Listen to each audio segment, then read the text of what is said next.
قال الإمام عليه السلام إن الله عز وجل خلق خلقا خلقهم من نوره ومن رحمته صلوات اللهم صل على محمد وعلى محمد وسلم۔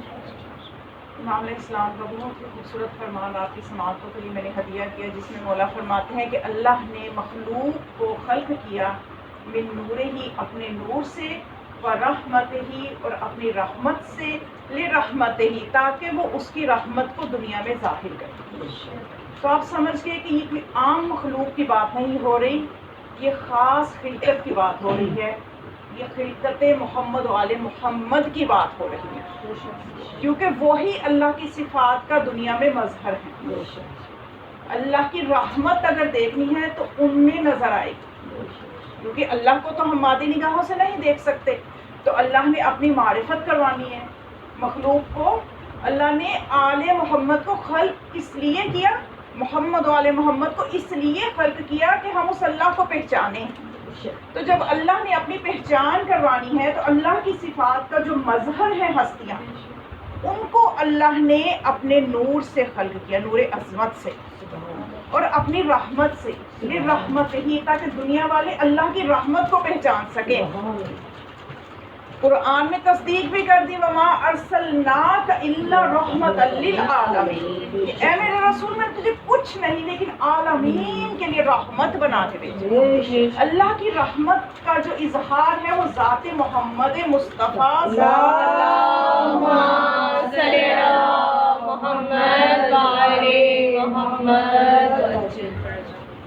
پھر معصوم فرماتے ہیں جب وہ مخلوق خلق ہوئی تو پھر فرماتے ہیں خلقہم وہم عین اللہ ناظرہ، اب وہ اللہ کی دیکھتی ہوئی آنکھیں ہیں، اب وہ دیکھ رہے ہیں، یعنی سمجھو کہ خدا دیکھ رہا ہے۔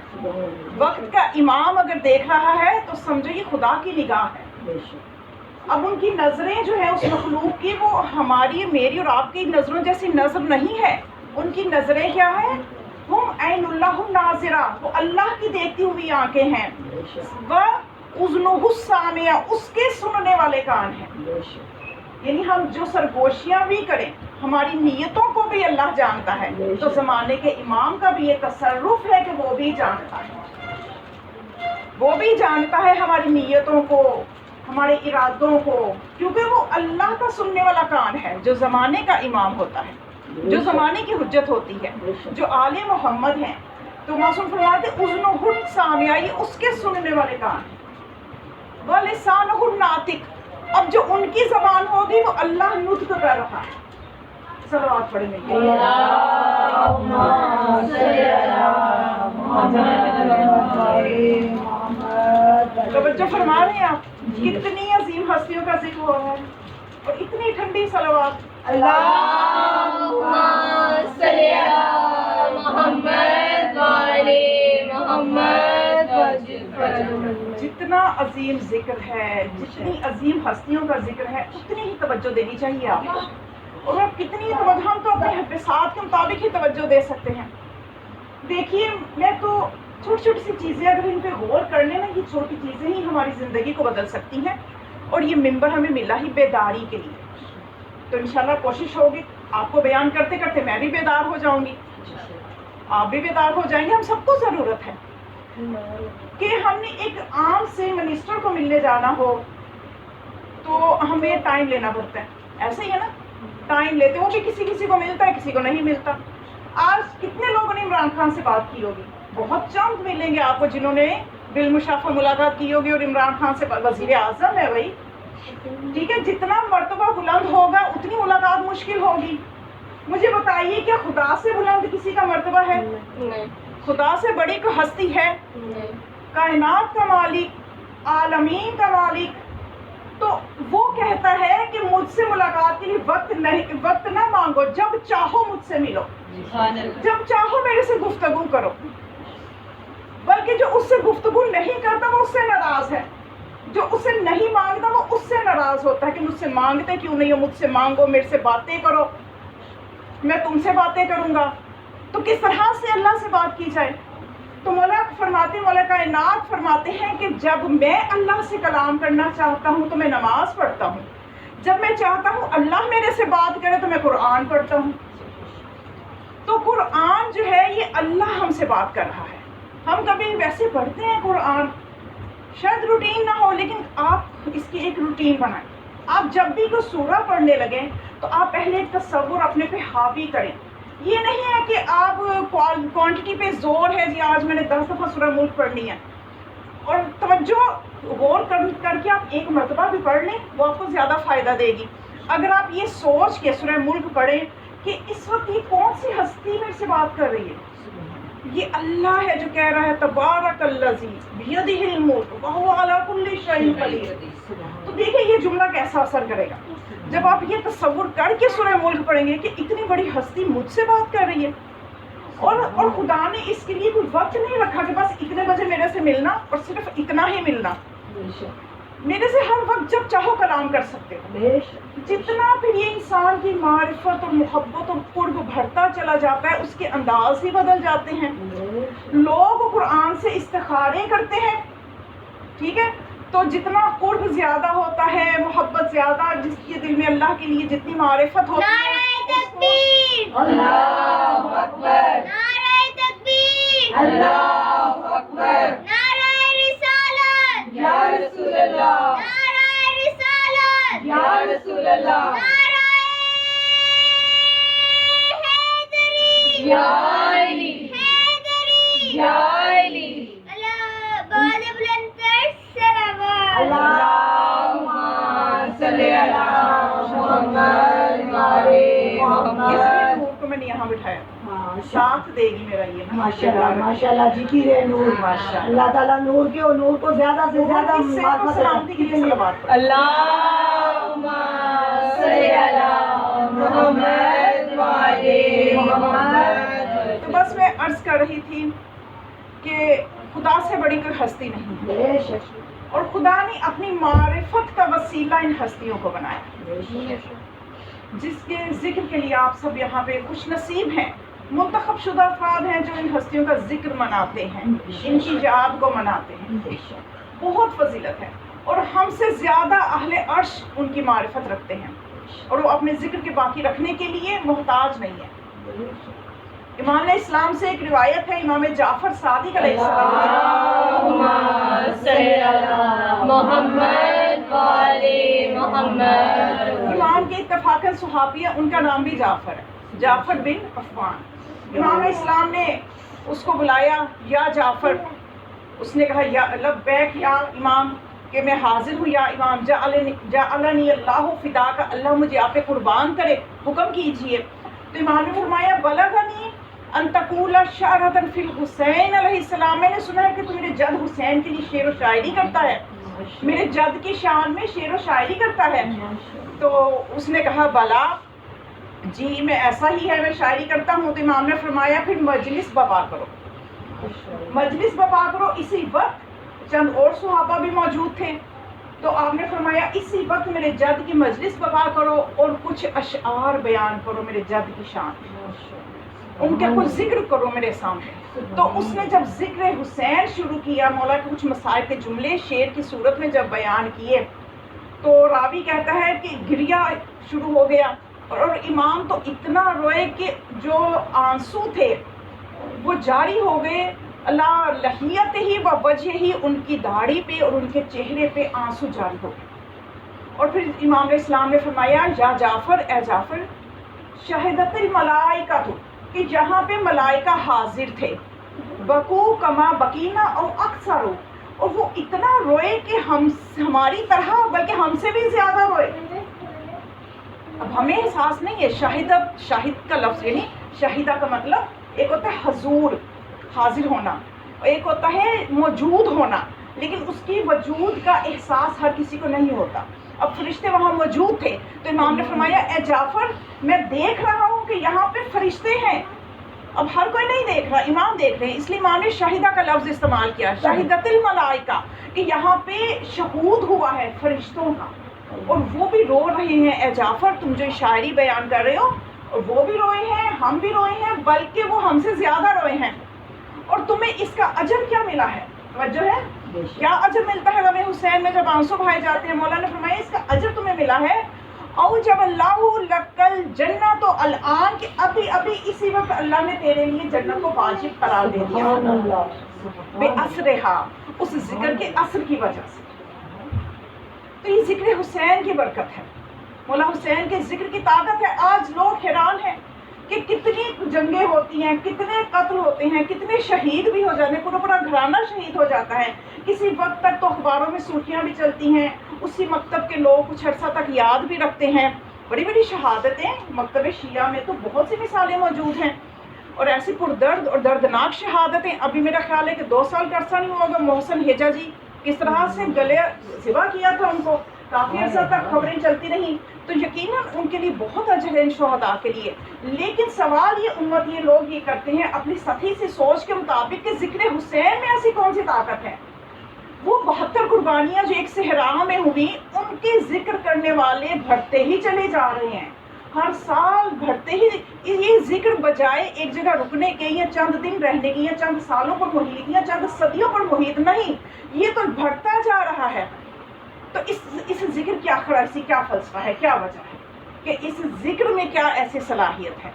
تو یہ ایک تھوڑی سی تکنیکی سی بات ہے، سمجھنے سے سمجھ میں آ جائے گی۔ اگر انسان کا دل پاکیزہ ہو تو بہت سی چیزیں سمجھ میں آ جاتی ہیں، سوال کرنے کی ضرورت ہی نہیں رہتی۔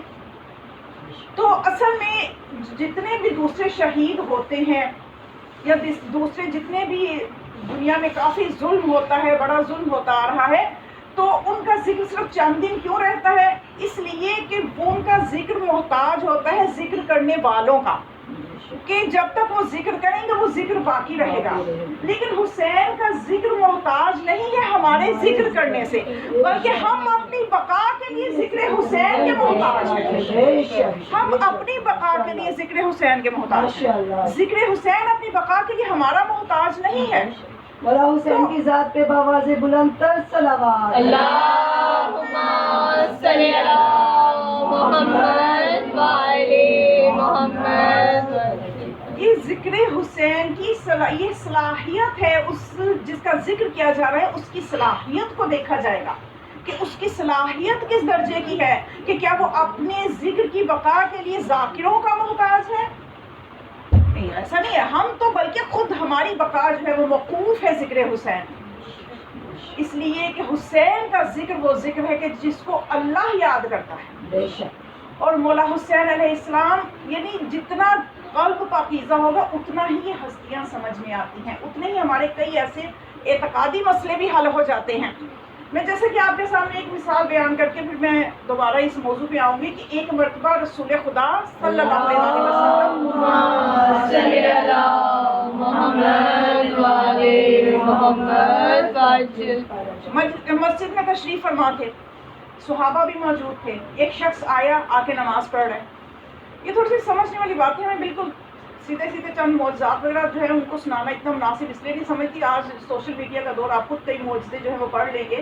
اصل چیز ہے کہ ان مسائل کو ہم نے سمجھنا ہے، ہم نے اندر اپنی ایک بیداری پیدا کرنی ہے، وہ جب تک نہیں ہوگی جب تک کہ ہم ان تکنیکی مسائل کو نہیں سمجھیں گے۔ تو وہ شخص آتا ہے، وہ نماز پڑھے، بڑی جلدی جلدی نماز پڑھ رہے ہیں، جلدی سے رکوع جلدی، اور نیا نیا مسلمان ہوئے، نئی نئی مشین تو ویسے بھی بڑا تیز کام کرتی ہے، تو وہ بھی اسی طرح سے بڑے ذوق و شوق سے یہ سجدہ، وہ رکوع، یہ قیام، وہ قعود، لو جی یہ نماز ختم ہو گئی۔ اب جب اس طرح کی نماز رسول خدا نے دیکھی، صحابہ نے بھی دیکھی، نظروں ہی نظروں میں صحابہ ایک دوسرے سے کہ پتہ نہیں یہ شخص نے کیا کیا، یہ کس طرح کی نماز پڑھی۔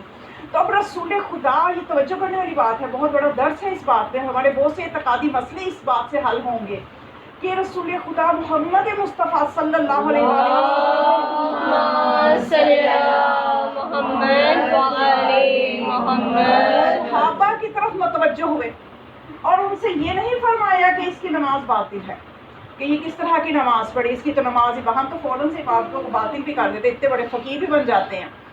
تو نہیں، بلکہ آپ نے فرمایا اس نے جو نماز پڑھی ہے نا، اس کی نماز کو اس طرح سے پڑھنے کا مسئلہ اور وجہ یہ ہے کہ اگر اس کے دل میں خوف خدا ہوتا تو اس طرح کی نماز نہ پڑھتا۔ دل اگر صراط مستقیم پہ ہو تو بہت سے اعمال خود بخود ٹھیک ہو جاتے ہیں، دلوں کو درست کرنے کی ضرورت ہے. توجہ فرمائیے آپ نے کہ اگر یہ اس کے دل میں خدا کا خوف ہوتا تو اس کی نماز میں خشوع و خضوع ہوتا. چونکہ اس کے دل میں خدا کا وہ خوف نہیں ہے جو ہونا چاہیے تھا، اس لیے اس کی نماز کا بھی یہ عالم ہے. تو اب ہمیں بھی اس طرح چیک کرنے کی ہماری عبادتوں میں جو خرابی، ہمیں عبادتوں کو بعد میں درست کرنا ہے، پہلے دل کی خبر لینی ہے. یہ دل تو خراب نہیں ہو رہا، اس میں کوئی کالا دھبا گناہوں کی وجہ سے یا کسی گناہ کی وجہ سے بن گیا کہ جس کی وجہ سے عبادتوں کا یہ حال ہے. تو ہمیں پہلے دلوں کو روشن کرنا ہے. چلیں آپ کے اذہان عالیہ کے لیے ایک بہت خوبصورت واقعہ اسی سے ساتھ میں ریلیٹ کرتے ہوئے آپ کو بتانا چاہتی ہوں تاکہ مزید میں واضح کر سکوں کہ اصل چیز جو ہے اعمال کو درست کیسے کیا جاتا ہے. کہ اس سلسلے میں فرات جو ہے وہ اپنی کتاب تفسیر فرات میں بھی یہ روایت موجود ہے اور اصول کافی میں بھی موجود، بحار الانوار میں بھی موجود ہے، 3 تفسیروں میں موجود. کہ فرات کہتے ہیں کہ 2 شخص جو تھے جن سے وہ روایت کر رہا ہے، ایک کا نام برید اجلی ہے اور ایک کا نام ابراہیم احمری ہے. ان دونوں سے روایت کر رہا ہے فرات اپنی تفسیر فرات میں. توجہ ہے نا سب کی؟ ساتھ ہیں آپ؟ تو اب وہ روایت ہی کرتے کہ ان 2 شخصوں نے میرے سے یہ کہا، یہ فرات کہتے ہیں ان دونوں راویوں نے میرے سے یہ کہا کہ ہم ایک دفعہ خدمت امام باقر علیہ السلام میں تھے. اللہم صلی علی محمد وعلی محمد. کہ یہ راوی بیان کرتے ہیں کہ ہم خدمت امام میں بیٹھے ہوئے تھے کہ ایک شخص آیا، اس کا نام تھا زیاد. وہ امام کی خدمت میں آیا، سلام دعا ہوئی اور اس کے بعد وہ بیٹھ گیا. جب وہ بیٹھ گیا، اب امام کی محبت دیکھیے کہ امام اپنے چاہنے والوں کو کیسی نظر سے دیکھتے ہیں. تو ذرا اپنے امام کے لیے بھی سوچیے کہ ہمارے زمانے کا امام ہمارے لیے کتنا پر درد ہے اور کتنا درد مند دل رکھتا ہے کہ جب ہمیں مصیبتوں میں امام دیکھتے ہیں تو امام ہم سے زیادہ پریشان ہوتے ہیں. چاہے ہم جیسے بھی ہیں، چاہے ہم گناہ گار بھی ہیں، تب بھی یقین کیجیے ہمارے زمانے کے امام ہمارے لیے پریشان ہوتے ہیں. اب امام نے اس کے پاؤں کی طرف دیکھا، کائنات کا امام اس کے پاؤں کی طرف دیکھا اور پاؤں کی طرف دیکھ کے کہا کہ اے زیاد، تیرے پاؤں کیوں پھٹے ہوئے ہیں؟ پھٹے ہوئے جیسے بہت سفر کیا تو ایڑیاں پھٹ جائیں، جگہ جگہ زخم ہو جائیں، اس قسم کا. جب امام نے اس کے پاؤں کی حالت دیکھی تو امام نے اس سے پوچھا تو کہنے لگا یبن رسول اللہ، جس اونٹ پہ سوار ہو کہ میں آپ کی خدمت میں آیا ہوں وہ بہت کمزور ہے، بہت لاغر ہے. کبھی تو میں اس پہ سوار ہو جاتا تھا تو کبھی میں اتر جاتا تھا، میرا بوجھ جو ہے وہ تحمل نہیں کر پاتا. کبھی اتنا لمبا راستہ تھا تو کبھی میں نے پیدل چلا، کبھی میں نے اس پہ سوار ہو کے سفر طے کیا. اور اب جو میں اتنی مشکلات سے آپ کے پاس پہنچا ہوں تو مولا خدا کی قسم یہاں تک مجھے اتنی تکلیفوں کے بعد صرف آپ کی زیارت کا شوق لے کے آیا ہے. میرا اور کوئی مقصد نہیں ہے کہ میں کوئی قرضہ ہے میرے سر پہ کہ میں اس کے لیے آئے کہ مولا میرا قرضہ اتار دیں، یا میری کوئی دنیا کی مصیبت ہے اس کو لے کے آئے کہ مولا میری فلاں پریشانی ہے. ہم تو صرف زمانے کے امام کو بھی تبھی یاد کرتے ہیں مولا یہ فلاں مصیبت آ گئی، فلاں مشکل آ گئی. کیا بتانا چاہ رہے ہیں کہ یعنی امام سے محبت امام کے لیے کرو. اس نے کہا کہ مولا میں جو یہاں تک اس حالت میں بھی آئے ہوں صرف آپ کی زیارت کا شوق، مجھے یہاں پہ آپ کی ملاقات کا شوق مجھے اس طرح سے لے کے آیا ہے. تو اس کے بعد وہ خاموش ہو گیا. توجہ کیجیے گا، بہت اہم منزل تک لے جانا ہے میں نے آپ کو. خاموش ہو گیا. کچھ دیر کے بعد اس نے سر اٹھایا تو کہنے لگا کہ مولا میں جب تنہائی میں ہوتا ہوں تو شیطان جو ہے وہ مجھے میرے گناہوں کو یاد کرواتا ہے میرے گناہوں کو یاد کرواتا ہے جو میں نے جہالت میں کیے ہوتے ہیں اور مجھے مایوسیاں دلاتا ہے. پھر جب میں آپ کی محبت اور آپ کے ساتھ اپنے رابطے پہ نظر کرتا ہوں تو مجھے امید پیدا ہو جاتی ہے. تو میں آپ پہ فدا ہو جاؤں، بتاؤ میرے لیے کیا ہے، میرے لیے کیا انجام ہے. تو پھر امام اسلام نے فرمایا کہ یا زیاد حلت دینو الا الحب والبغض. زیاد پہلے مجھے یہ بتاؤ کہ کیا دین محبت اور بغض کے علاوہ بھی کچھ ہے؟ یعنی دین یا تو محمد والے محمد کی محبت کا نام ہے یا ان کے دشمنوں سے دشمنی کا نام ہے. توجہ فرمائیے آپ نے. تو امام نے فرمایا کہ تم جو مطلب اس میں تمہیں پریشان ہونے کی ضرورت نہیں ہے کہ جو شیطان تمہیں مایوس کرتا ہے، تم اسی سے پریشان نہ ہو. دین ہے جب تم مجھ سے محبت کرتے ہو، میرے دشمنوں سے نفرت کرتے ہو تو بس تم تو اپنے کامیاب ہو جاؤ گے، تم تو کامیاب ہو جاؤ گے. پھر امام نے قرآن کی 3 آیتوں کی تلاوت کی اس کے سامنے، جن میں سے یہ ان کنتم تحبون اللہ فاتبعونی یحببکم اللہ یغفر لکم ذنوبکم واللہ غفور رحیم. کہ اگر تم اے رسول ان سے کہہ دو کہ اگر تم مجھ سے محبت کرتے ہو تو میری اتباع کرو. اگر تم اللہ سے محبت کرتے ہو تو مجھ رسول کی اتباع کرو, تو اس کے نتیجے میں اللہ بھی تم سے محبت کرے گا اور تمہارے گناہوں کو بھی بخش دے گا. بے شک اللہ بخشنے والا مہربان ہے. یعنی مولا نے میسج کیا دیا کہ تمہیں شیطان کی باتوں میں نہیں آنا, اپنے دل کا راستہ ٹھیک رکھنا ہے. یعنی آج کیا ہوتا ہے کہ آج ہم ادھر ادھر کی باتوں میں آ کے پریشان ہو جاتے ہیں. لوگ عجیب عجیب قسم کے سوالات اٹھاتے ہیں, اور وہ سوالات کس وجہ سے ہوتے ہیں؟ میں نے شروع میں کہا کہ جب دل صراط مستقیم پہ نہیں ہوتا تبھی وہ سوالات ذہن میں آتے ہیں. مثلا جیسے ابھی میرے پاس ایک سوال آیا تھا, کسی نے بھیجا مجھے, اس کا مجھے آپ جواب دیں. تو سوال کیا تھا جی, یہ جو آپ شیعہ حضرات اتنا ماتم کرتے ہیں, یہ جو آپ اتنی عزاداری کرتے ہیں, تو امام زین العابدین جو ہیں وہ تو مولا حسین کے بیٹے ہیں, انہوں نے تو کوئی زنجیر زنی نہیں کی, انہوں نے تو کوئی اتنا ماتم نہیں کیا, تو کیا ان کو آپ کو ان سے بھی زیادہ محبت ہے حسین سے کہ ان کے بیٹے نے اس طرح کا اہتمام نہیں کیا جو آج شیعہ کر رہے ہیں؟ توجہ ہے نا. یہ سوال کہتے ہیں نا, وہ جو حدیث مبارکہ ہے نا, احسن السؤال نصف العلم, کہ اچھا سوال بھی نصف علم ہوتا ہے. یہ سوال سے ہی اندازہ کیجئے کہ پیچھے علم کا کیا حال ہوگا, کس قسم کا نالج ہوگا جو اس طرح کا سوال کیا جا رہا ہے. تو بھئی اس کا سیدھا سا جواب یہ ہے کہ یقیناً وہ اگر ان کی عزاداری ہی یہی تھی, ویسی عزاداری کر کون سکتا ہے کہ جو 35-40 سال تک خون روتے رہے اپنے بابا کے غم میں, وہ اپنے معرفت کے حساب سے عزاداری کرتے رہے, اپنے بابا کا ذکر کرتے رہے, اور اس کے بعد جو ہے ایک حالات جس طرح سے شیعوں کو میسر آئے, مجالس ہوتی رہی اور ایک موجودہ شکل عزاداری کی جو ہے وہ وجود میں آ گئی. تو اس میں کوئی ایسا مسئلہ نہیں ہے کہ اگر آج کا شیعہ اگر زنجیر زنی کرتا ہے تو مولا نے زنجیر زنی نہیں کی تو بہت بڑا مسئلہ ہو گیا کہ یہ مولا کی محبت کم تھی اپنے بابا سے اور اس کی زیادہ. ایسا نہیں ہے, ان چیزوں میں نہیں تولا جاتا, کیونکہ رسومات جو ہیں یہ وقت کے ساتھ ساتھ بنتی ہیں, اور اگر کوئی رسم ایسی ہے کہ جو آپ کے دل میں آل محمد کی محبت کے اظہار کا ذریعہ ہے تو اس میں کوئی حرج نہیں ہے. اور زنجیر زنی جو ہے اس میں بھی ہمارے مجتہدین کے مختلف فتوے ہیں. بعض مجتہدین اس کو جائز نہیں سمجھتے, بعض اس کو جائز سمجھتے ہیں. تو یہ کوئی ایسا مسئلہ نہیں ہے, یا ماتم کرنا یا عزاداری کے لیے باقاعدہ مجالس برپا کرنا, یہ کوئی ایسا مسئلہ نہیں ہے کہ یہ معصومین اس طرح سے مجلس کرتے تھے تو آج مجالس کیسی ہوتی ہے. رسومات زمانے کے حساب سے بدلتی ہیں, لیکن ان کے جو اثر ہے وہ غلط نہیں ہونے چاہیے. توجہ ہے, ہر امام نے مجالس کی ہیں, ہر امام نے عزاداری کی ہے. یہ اب ہم جب سیرت ہی نہیں پڑھیں گے تو سوالات تو خود ہی کریں گے. کون سے امام ہیں جنہوں نے اپنے جد کے لیے آنسو نہیں بہائے اور لوگوں کو ترغیب نہیں دی؟ ہر امام کے حالات زندگی آپ پڑھیں, انہوں نے خود بھی مجالس برپا کی, خود بھی اپنے جد کا ذکر کیا اور باقاعدہ لوگوں کو بلا کے مجالس برپا کرواتے تھے.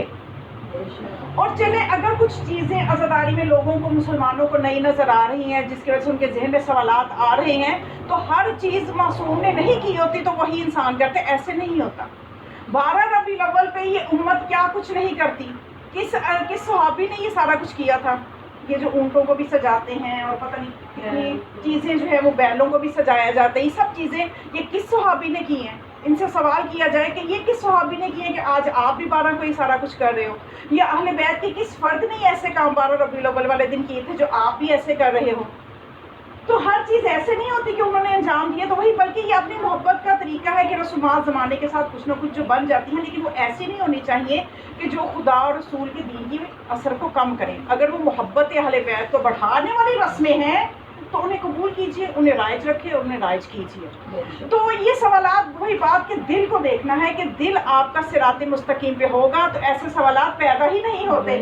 اسی لیے امام نے فرمایا کہ جب تمہارے دل میں دل کو اللہ نے ایمان سے مزین کر دیا ہے, جب ہمارے محبت تمہارے دل کے اندر موجود ہے تو پھر خدا تمہاری گناہوں کو بھی نیکیوں میں بدل دے گا. یعنی اپنے صحابی کو اس شخص نے بتایا کہ تم نے شیطان کی باتوں میں آ کے مایوس نہیں ہونا, بلکہ جو پکا مومن ہوتا ہے, جو ہماری حلال کردہ چیزوں کو حلال سمجھتا ہے, حرام کردہ کو حرام سمجھتا ہے, تو خدا قرآن میں فرماتا ہے کہ فَأُولَٰئِکَ يُبَدِّلُ السَّیِّئَاتُ حَسَنَات, کہ یہی وہ لوگ ہیں کہ جن کی برائیوں کو اللہ نے نیکیوں میں بدل دیا.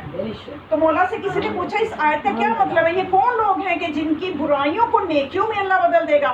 تو پھر مولا نے فرمایا کہ جب روز قیامت ہوگا تو کچھ مومن ایسے ہوں گے کہ اللہ ان کو خود حساب کے لیے روکے گا, اللہ خود ان سے حساب لے گا. ابھی محشر کے میدان میں دوسروں کے سامنے پیش نہیں کرے گا, اس کا حساب کتاب سب کے سامنے نہیں ہوگا.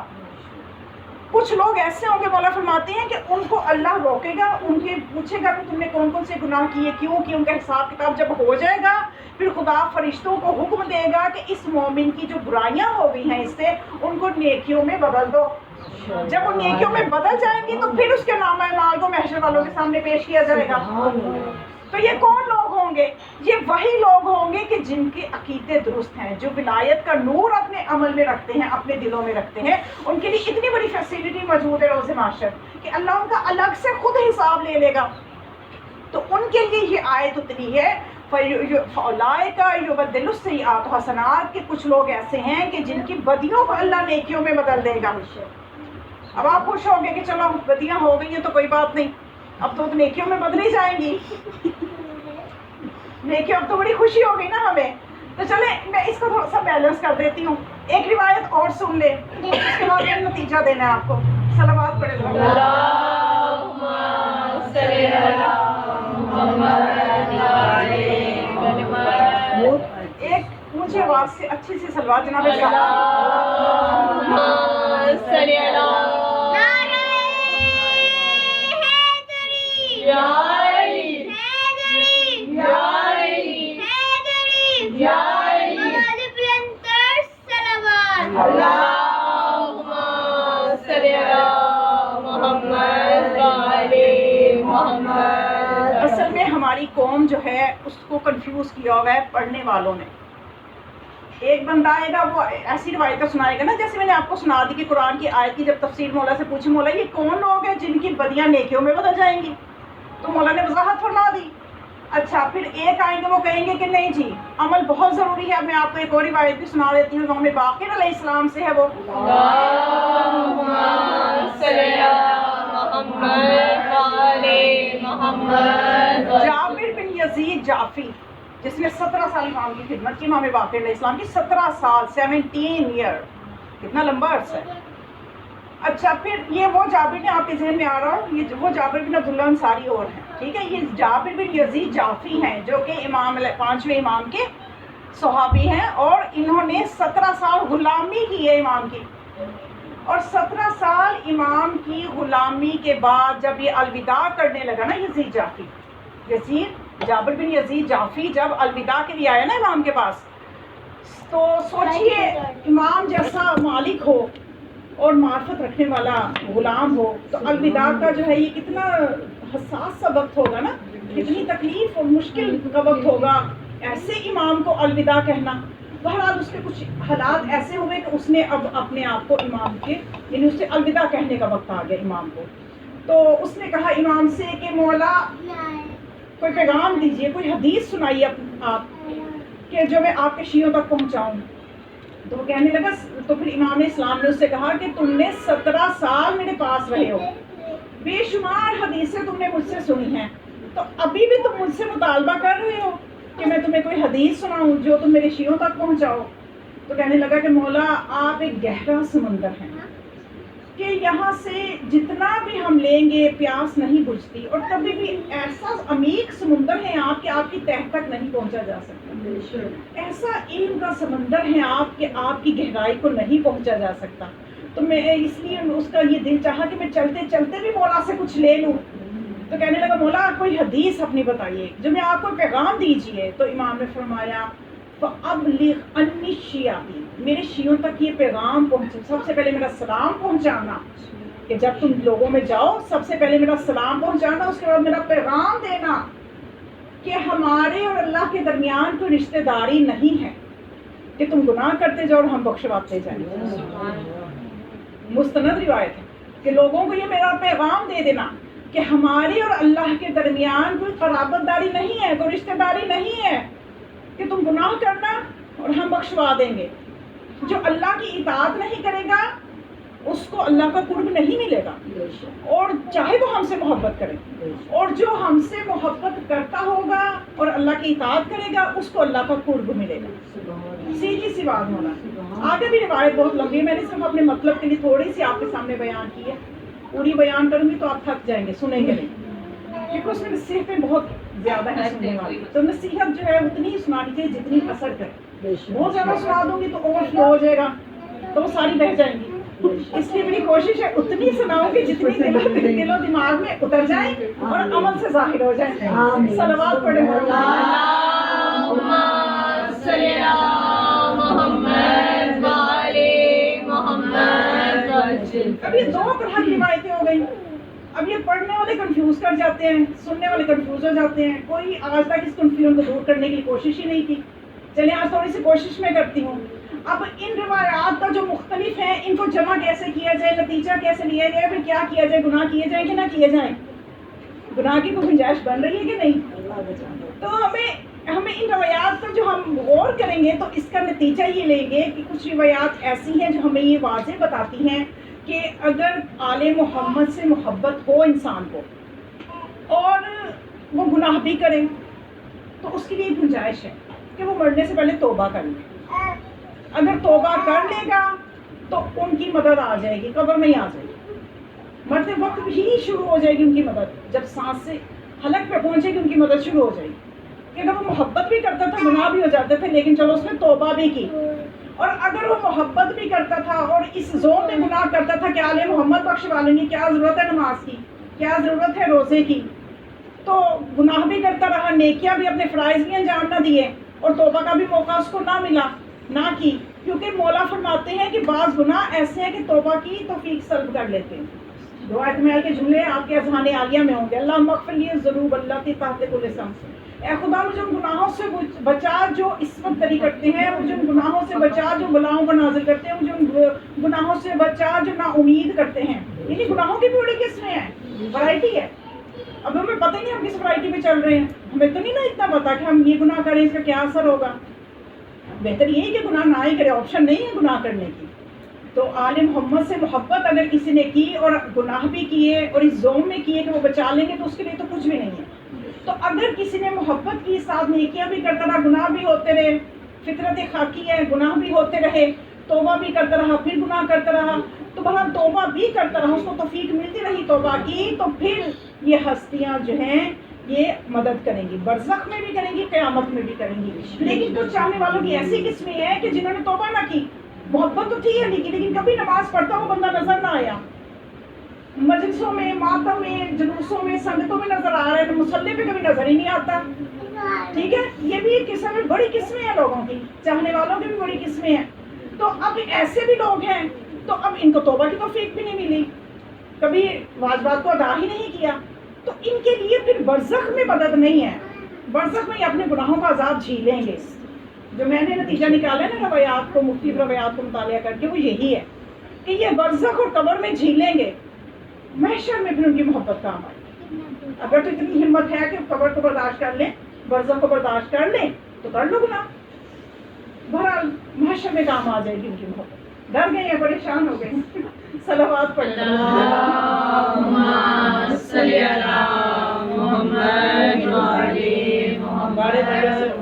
اللہم صلی علی محمد وعلی محمد. موالی ہوں مجھے جھوٹا برم نہیں آتا, موالی ہوں مجھے جھوٹا برم نہیں آتا, کبھی درد شیام سے ڈرنا نہیں آتا.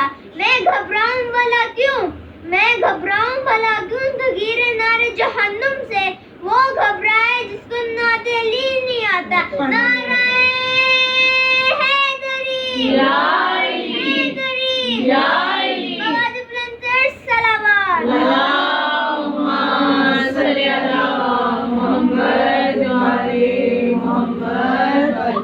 تو بس مومنات, مختصر کر رہی ہوں میں اپنے اس موضوع کو, سمیٹ رہی ہوں کہ ہمیں اپنے ایمان کی باتوں کو, ہمیں ان ہستیوں کے جہاں ہماری مجالس میں ان کے فضائل, ان کے معجزات کا ذکر ہوتا ہے, ان کی سیرت کو بھی چھیڑنا چاہیے, بیان کرنا چاہیے, کیونکہ آدھا پیغام جاتا ہے. اگر آپ ان کی سیرت کو نہیں بیان کریں گے تو ان کی باتیں دل پہ نہیں اتریں گی. دل نورانی نہیں ہوگا تو اعمال کیسے ٹھیک ہوں گے. مولا حسین علیہ السلام کی سیرت سے صرف میں یہ چاہتی ہوں کہ کچھ ہمارے لیے اصلاح ہو جائے اس ممبر کے توسط سے, تاکہ مجلس کروانے والوں کی اللہ قبولیت کر لے. جب اصلاح کر کے یہاں سے ایک بندہ بھی چلا جائے گا تو بانی مجلس کے لیے کتنا اس میں اجر ہے, یہ ہماری احاطہ ہی نہیں کر سکتی. تو ہمیں اپنے دل کا قبلہ درست رکھنا ہے, صراط مستقیم پہ اس کو رکھنا ہے. ہمیں ان کی سیرت کے بارے میں بھی ضرور غور کرنے کی ضرورت ہے. مولا حسین علیہ السلام کی شجاعت، ان کا علم، ان کے معجزات، ان کا کرم، ان کا سخاوت، ان کی سخاوت، یہ سب کچھ بالکل بھی اس بلند مرتبے پہ ہے کہ ہم بیان نہیں کر سکتے. لیکن میں امام کی سیرت کا صرف بتانا چاہتی ہوں. اس سیرت کے صرف 2 واقعات کو میں بہت مختصر کر کے بیان کروں گی، اور ان 2 واقعات کو ہم نے اپنے پہ تطبیق کرنے کہ آج ہم کہاں پہ ہیں اور کائنات کے امام کا طور طریقہ کیا تھا. آج ہمارے درمیان بہت سے مسائل صرف اس وجہ سے ہیں کہ ہم نے ان ہستیوں کی سیرت کو نظر انداز کیا ہوا ہے. ہم مولا حسین علیہ السلام کی زندگی کے اس ایک دن کو جو کہ عاشورہ کا دن ہے، یا ساتھ آپ 9ویں کا دن ملا لیں، یا ان 3 دنوں کو لے کے ہم بہت زیادہ اس پہ ہم تقریریں سنتے ہیں اور کرتے ہیں اور یاد مناتے ہیں. تو باقی جو ان کی 58 سالہ زندگی ہے، جنہوں نے اس کو یہ حسین بنایا، وہ زندگی کیا تھی کہ جس زندگی کو انہوں نے، جس زندگی کی وجہ سے آج یہ حسین ہے جو عاشورہ میں لاکھوں اشقیاء کے سامنے ڈٹ کے کھڑا ہے. یہ حسین بنا کیسے؟ اس حسین کا کردار کیا تھا؟ رہنے سہنے کا طریقہ کیا تھا؟ تو پھر تو ہمیں سمجھ میں بھی آئے گا کہ ہم نے حسینی کیسے بننا ہے. پھر تو ہم حسینی بنیں گے. اگر جب ہم صرف ان 3 دنوں کو ہی لے کے سوچتے رہیں گے، ان کی باقی زندگی کو نظر انداز کریں گے، تو ہم حسینی کیسے بنیں گے؟ حسینی نہیں بن سکیں گے. پہلے حسین کو سمجھیے، حسین کو سمجھنا ہوگا، سمجھنا ضروری ہے. عاشورہ والا حسین بنا کیسے؟ تو مولا حسین کی زندگی کے صرف 2 واقعات میں آپ کے سامنے بیان کروں. امام علیہ السلام ایک جگہ سے گزر رہے تھے، امام حسین عالی مقام ایک جگہ سے گزر رہے تھے. تو ایک فقیروں کی جماعت بیٹھی ہوئی تھی، زمین پہ خاک پہ بیٹھی کھانا کھا رہے تھے. مولا کو جب آتے دیکھا، محبت تھی ان کی، انہوں نے کہہ دیا آقا حسین آئیے، آپ ہمارے ساتھ تشریف رکھیے، ہمارے پاس بیٹھیے، ہمارے ساتھ کھانا کھائیے. تو امام علیہ السلام ان کے ساتھ خاک پر بیٹھ گئے. سوچیے، ہم تو شاید کوئی غریب نظر آئے تو تھوڑا سا دور سے ہو کے گزرتے ہیں کہ ہمارا لباس بھی نا اس کے لباس کو ٹچ ہو جائے. ہم کہاں پہ ہیں؟ کہاں کی حسینی؟ تو پھر یہ عزاداری جو ہے تبھی فائدہ دے گی نا کہ جب ہم ان کی سیرت کو بھی تو دیکھیں. وہ جو 58 سالہ زندگی ہے اس کو دیکھ نہیں رہے ہیں، 3 دن کی زندگی کو بس آپ لے کے اپنا 2.5 مہینے ذکر کرتے ہیں. تو امام روایت واقعہ کہتا ہے کہ امام زمین پہ بیٹھ گئے، اور صرف بیٹھے ہی نہیں، ان کے ساتھ خوشی خوشی جو روکھی سوکھی وہ کھا رہے تھے وہ امام نے بھی کھانا شروع کر دیا. امام علیہ السلام نے تناول فرمایا ان کے ساتھ. آج ہم اپنے ملازموں کے ساتھ یا اپنے غریب رشتہ داروں کے ساتھ بے تکلفی سے اٹھتے بیٹھتے ہیں. ہم تھوڑا سا اپنا اٹھنا بیٹھنا الگ رکھتے ہیں، کھانا پینا الگ رکھتے ہیں، پھر ہم کہاں گئے حسین؟ اچھا، جب امام نے کھانا کھا لیا، اس کے بعد امام نے فرمایا دیکھو میں نے تمہاری دعوت کو قبول کیا، اب تم بھی میری دعوت کو قبول کرو، میرے گھر آؤ. امام نے ان کو دعوت دی. جس دن وہ آ گئے، جو دعوت کا وقت مقرر تھا، جب وہ آئے تو امام علیہ السلام نے حکم دیا گھر والوں کو جو کچھ گھر میں ہے لے آؤ. وہ حاضر ہوا، انہوں نے کھایا. اس کے بعد جب وہ جانے لگے تو امام علیہ السلام نے کچھ رقم تھی وہ تحفتاً ان کے حوالے کر دی. جتنی بھی رقم گھر میں موجود تھی وہ ان کے حوالے کر دی تحفتاً. کیوں؟ اس لیے کہ قرآن فرماتا ہے کہ اگر کوئی تمہیں تحفہ دے تو تم اس سے بڑھ کے اچھا دو. تو اب انہوں نے جو امام کو دعوت دی تو امام نے دعوت کے بدلے دعوت بھی کی اور ان کو رقم دے کے رخصت کیا. یہ کیا ایک بہت بڑا درس ہمارے لیے ہے کہ ہمیں بھی کس طرح سے ڈیل کرنے معاشرے میں اپنے خاندان کے ان افراد کو جو مالی لحاظ سے کمزور ہوں، یا صرف خاندان کے نہیں، معاشرے میں بھی جو غریب اور ایسے نادار افراد ہیں ان کے ساتھ کس طرح سے ہماری ڈیلنگ ہونی چاہیے. اچھا، ایک دوسرا واقعہ وہ بھی اسی قسم کا ہے کہ ایک جگہ غربا کی جماعت بیٹھی ہوئی تھی، امام علیہ السلام گزر رہے تھے، انہوں نے بھی دعوت دی کہ مولا آئیے ہمارے ساتھ کھانا کھائیے. امام علیہ السلام ان کے ساتھ اسی خاک پہ بیٹھ کے، فرش پہ بیٹھ کے ان کے ساتھ بیٹھ گئے. جب بیٹھ گئے تو امام کھانا نہیں کھا رہے. اب انہوں نے کہا کہ مولا اس دن ہم نے دیکھا آپ اس جماعت، فقیروں کی جماعت کے ساتھ بیٹھے بھی تھے، ان کے ساتھ کھانا بھی کھایا تھا، ہمارے ساتھ آپ بیٹھ تو گئے ہیں لیکن آپ ہمارے ساتھ کھانا نہیں کھا رہے. تو امام نے فرمایا کہ جو تم کھانا کھا رہے ہو یہ لوگوں کے گھر کا صدقہ ہے جو تم نے اکٹھا کیا، اور صدقہ ہمارے بھائی پہ حرام ہے. اس لیے میں کھانے میں شریک نہیں ہو سکتا، لیکن میں تمہاری دعوت کو رد نہیں کیا، تمہارے دل کو توڑنا مناسب نہیں سمجھا. کتنا خیال ہوتا ہے جو ایمان ہوتا ہے نا، اللہ کی طرف سے منصوص من اللہ ہوتا ہے، اس کے اخلاق کا بھی کیا کہنا، کیونکہ یہ حسین جو ہے یہ اس نبی نے کہ جو اس کے بارے میں خدا کہہ رہا ہے انک لعلی خلق عظیم، اے میرے نبی تو عظیم خلق کے ساتھ خلق ہوا ہے، تو عظیم خلق کا مالک ہے وہ نبی جس نواسے کے لیے کہے انا من الحسین، حسین منی و انا من الحسین، یہ اس نبی سے ہے یہ حسین۔ تو اخلاق کا یہ عالم ہے کہ ان کے ساتھ بیٹھ گئے، لیکن وہ جب کھانا نہیں کھایا اس کے بعد جب آپ وہاں سے اٹھ کے جانے لگے تو آپ نے برابری کا سلوک رکھا، ان سے بھی کہا کہ تم بھی میرے گھر دعوت پہ آؤ، میں نے تمہاری دعوت کو قبول کیا ہے۔ وہ خوش ہو گئے کہ ہمیں حسین جو علی کا بیٹا حسین اتنا جو کہ مال و زر رکھنے والا کائنات کا امام ہمیں اپنے گھر بلا رہا ہے، وہ خوش ہوئے، مولا کے گھر چلے گئے۔ جب گھر گئے تو مولا نے قمر سے کہا کہ قمر گھر میں جو بھی ہے وہ سامنے لے آؤ، وہ لا کے ان کے سامنے جب دسترخوان بچھایا کھانا کھایا، پھر آپ نے حکم دیا قمر گھر میں جو بھی مال و دولت جتنا بھی پڑے وہ سارا لے آؤ۔ کہنے لگا کہ مولا وہ جو آپ نے کچھ دولت رکھوائی ہے وہ چند ضروریات کے لیے رکھوائی ہوئی ہے۔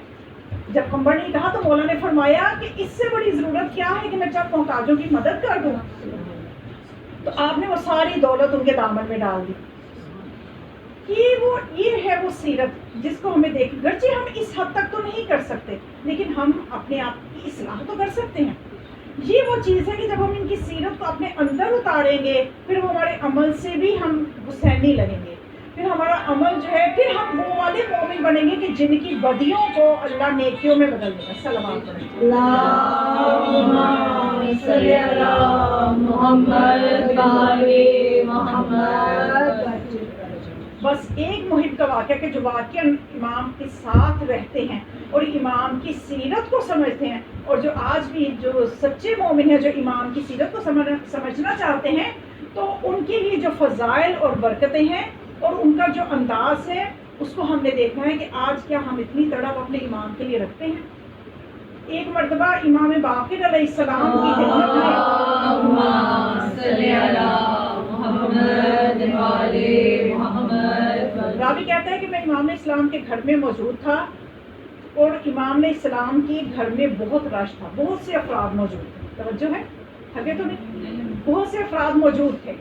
تو اتنے میں ایک شخص جو کہ بہت ضعیف تھا، عصا کے سہارے سے وہ دہلیز تک آیا، دروازے کی دہلیز تک آیا اور اس نے امام اسلام سے دور سے ہی امام اسلام کو سلام کیا، السلام علیکم یا ابن رسول اللہ ورحمۃ اللہ وبرکاتہ۔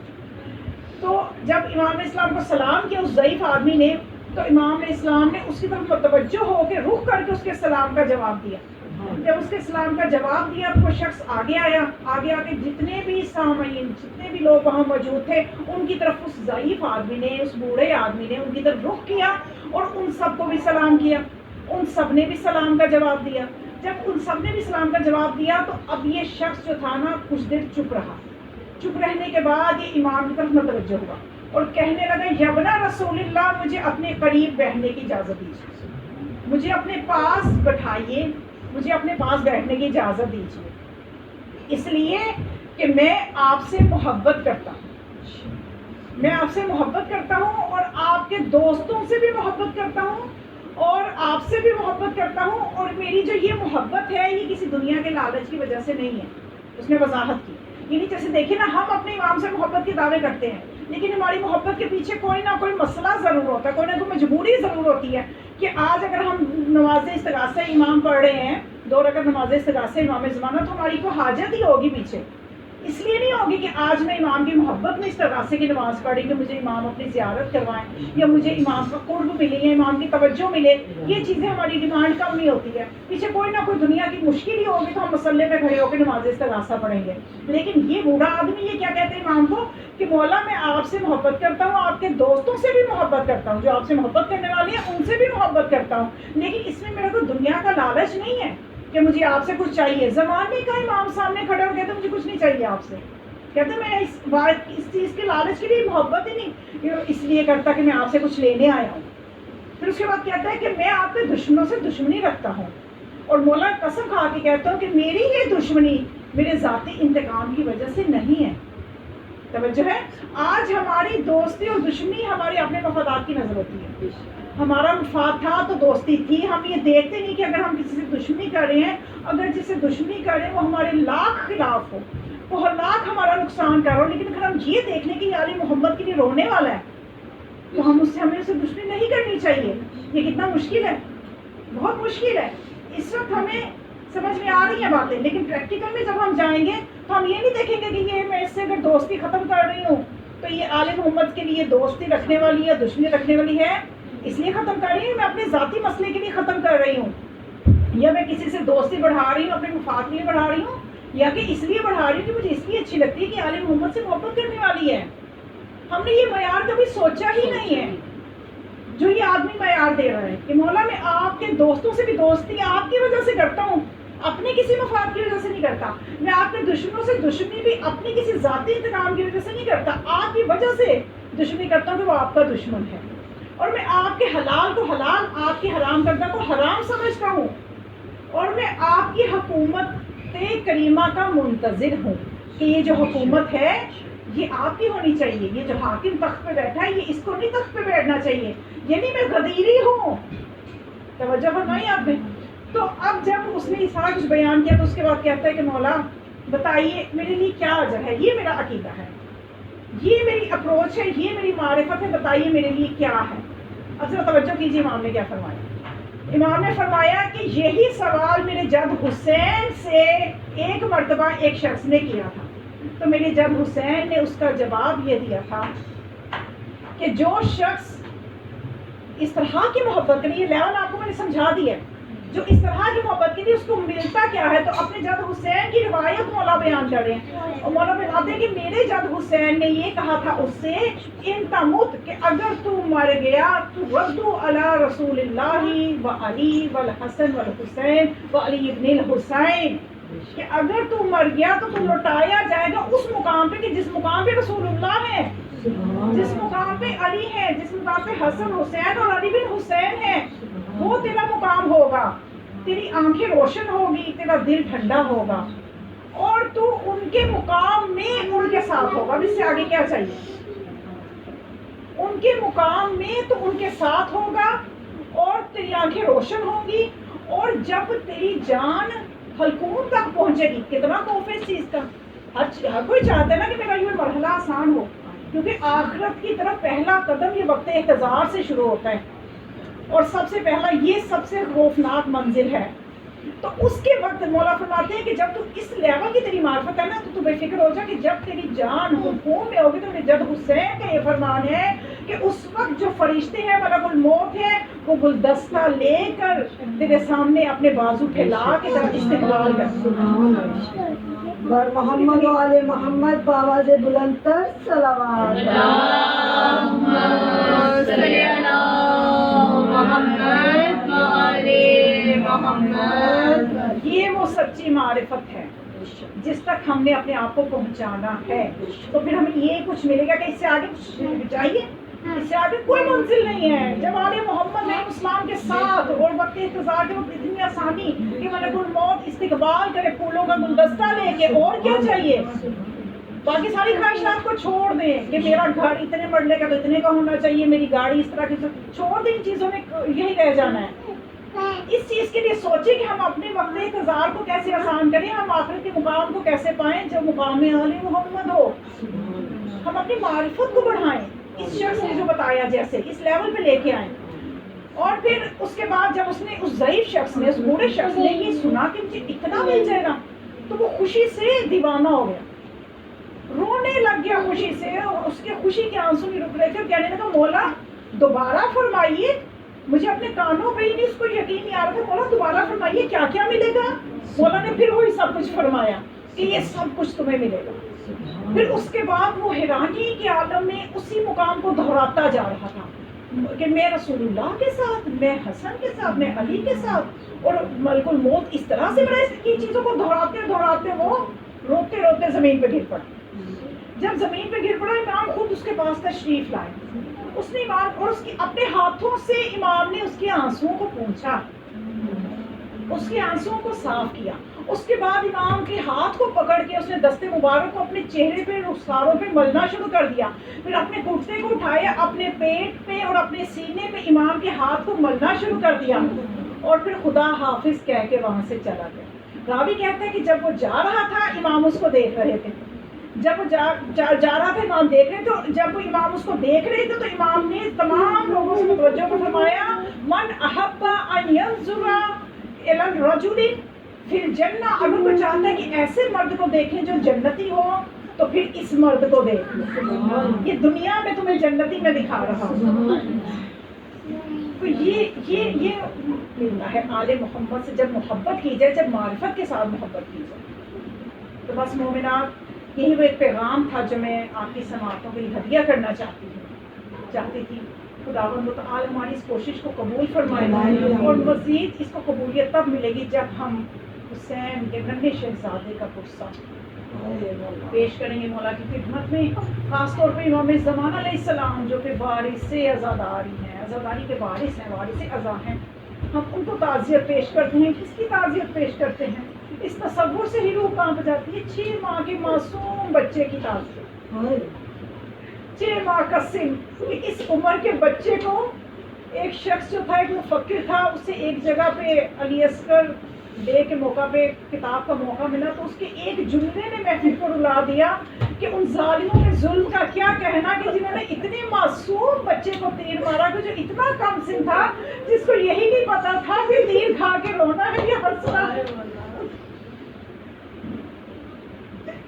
مولا علی اصغر علیہ السلام کی مظلومیت, کم سن شہزادہ ہے یہ جو کربلا میں شہید ہوا ہے, اور ایک اور شہزادہ بھی روایات میں 2-3 جگہ میں نے دیکھا ہے کہ مولا حسین علیہ السلام کے اس بیٹے کا بھی آج پرسہ دیجیے جو کربلا میں شورا کے روز پیدا ہوا تھا. اس بچے کو بھی اس ہنگام میں شہادت نصیب ہوئی جو کہ علی اصغر سے بھی کم سن تھا. اور جناب علی اصغر کی مظلومیت ایسی مظلومیت ہے کہ مولا علی اصغر کی شہادت نے وہ کام کیا جو کہ جوانوں کی شہادت نے نہیں کیا. کسی بھی شہید کی شہادت پہ اشقیاء نے پلٹ کے روئے نہیں ہیں کہ جو علی اصغر کی شہادت پہ منہ پلٹ کے ہرملہ جیسا ظالم بھی رو پڑا, ہرملہ جیسا ظالم بھی رو پڑا. اور جس وقت امام حسین مظلوم نے استغاثہ بلند کیا کہ کون ہے جو میری مدد کرے, کون ہے جو میرے استغاثے کا جواب دے, اب امام اس ایسے وقت میں استغاثہ بلند کر رہے ہیں شہداء کے, جس میں اٹھرس نے تڑپنا شروع کر دیا. یقیناً علی اکبر کی جسم نے بھی تڑپ کے کہا ہوگا کہ بابا دوبارہ زندگی دے دیجیے, دوبارہ آپ پہ قربان کر دوں. قاسم کی لاش سے بھی آواز آئی ہوگی کہ چچا دوبارہ زندگی دے دیجیے, دوبارہ آپ پہ قربان کر دوں. اب یہ مولا کی مظلومیت کا یہ عالم ہے کہ وہ حسین کے جس کے دائیں بائیں علی اکبر اور عباس نظر آیا کرتے تھے, پیچھے پشت پہ صحابہ کی جماعت نظر آیا کرتی تھی, اس وقت غربت اور تنہائی میں استغاثہ بلند کر کے کہہ رہا ہے کہ کون ہے جو مجھ مظلوم کے استغاثے کا جواب دے, کون ہے جو اس وقت میری مدد کرے. تو ایسے میں خیموں سے آوازیں آنا شروع ہوئی. امام علیہ السلام نے جا کے وجہ پوچھی, بیویوں سے جب رونے کی وجہ پوچھی تو جناب زینب عالیہ نے فرمایا کہ بھیا جب سے استغاثہ بلند کیا ہے علی اصغر نے اپنے کو جھولے سے نیچے گرا دیا ہے. علی اصغر گرا کے یہ بتانا چاہتے ہیں کہ میں خود دل میں تمنا رکھتا ہوں میدان میں جانے کی, میں گرچہ کم سن ہوں لیکن میں وقت کا علی ہوں, میں گرچہ علی اصغر ہوں لیکن ایسی شہادت دوں گا کہ ایسی شہادت پیش کروں گا کہ قیامت تک میری مظلومیت میں روئیں گے, کہ جب یہ قافلے کوفہ شام کے بازاروں سے گزریں گے تو اشقیاء جو ہے جب نیزوں پہ سوار کر کے ان سروں کو لے کے جائیں گے تو کوفہ شام کی عورتیں اگر علی اکبر کا سر دیکھیں گی تو وہ یہ کہیں گی کہ ہاں یہ جوان ہے, اس نے جنگ کی ہوگی, یہ 2 شہزادوں کی جنگ ہوئی ہوگی, یہ 2 بادشاہوں کی جنگ ہوئی ہوگی. عباس کا سر دیکھیں گی تو کہیں گے کوفہ شام کے لوگ کہ ہاں یہ جنگ ہی ہوئی تھی, کہ دیکھو اس جوان نے بھی جنگ کی ہوگی. لیکن جب ایک معصوم سا سر نیزے میں دیکھ کے رو کے پوچھیں گے کہ یہ جنگ نہیں ہوئی ہوگی, کیونکہ اس بچے نے کیا قصور کیا ہوگا, اس بچے کی کیا خطا ہوگی کہ اس کا معصوم سر نیزے پہ ہے. مومنات, روایت میں ملتا ہے کہ مولا حسین علیہ السلام جب حجت تمام کر چکے اور علی اصغر کی ننھی سی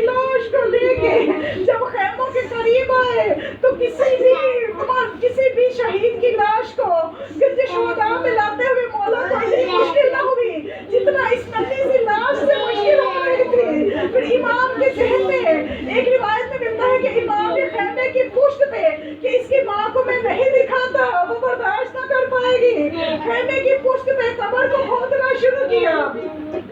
اور انوار المصائب میں ملتا ہے کہ جب امام نے کتاب مصائب الابرار میں ملتا ہے کہ جب امام نے ذوالفقار سے زمین کربلا کو کھودنا شروع کیا تو ذوالفقار نے رونا شروع کیا.